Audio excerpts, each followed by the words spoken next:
सेव्यमान पावनं कृपङ्कजं व्यालयज्ञसूत्रमिन्दुशेखरं कृपाकरं नारदादियोगिवृन्दवन्दितं दिगम्बरं काशिकापुरादिनाथ कालभैरवं भजे भानुकोटिभास्वरं भवद्दितारकं परं नीलकण्ठमेप्सिदर्थदायकं त्रिलोचनं कालकालमम्बुजक्षमक्षशोलमक्षरम् काशिकापुरादिनाथ कालभैरवं भजे शूलतङ्गपाशदन्दपानिमादिकारणं श्यामकायमादिदेवमक्षरं निरामयं भीमविक्रमं प्रभुं विचित्रतन्दवाप्रियं काशिकापुरादिनाथ कालभैरवं भजे मुक्तिमुक्तिदायकं प्रशस्तचारु विग्रहं भक्तवत्सलं स्थितं समस्तलोकविग्रहं विनिग्मनं मनोज्ञहेम किङ्किणीलहर्कटिं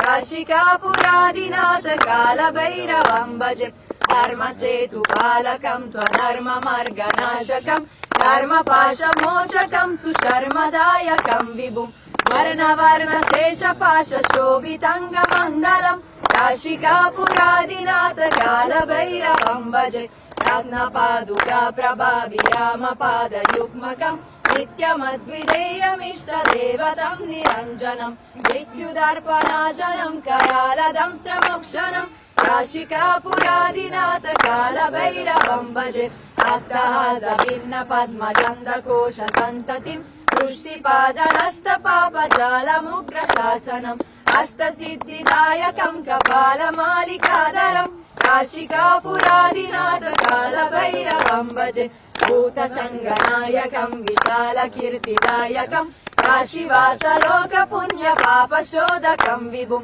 नीतिमार्गकोविदं पुरातनं जगत्पतिं काशिकापुरादिनाथ कालभैरवं भजे कालभैरवाष्टकं पतन्ति ये मनोहरं ज्ञानमुक्तिसाधनं विचित्रपुण्यवर्धनं शोकमोहदैन्यलोपकोपतापनाशनं ते प्रयन्ति कालभैरवं कृतानि किं ध्रुवं काशिकापुरादिनाथ कालभैरवं भजे काशिकापुरादिनाथ कालभैरवं भजे कालभैरवं भजे कालभैरवं भजे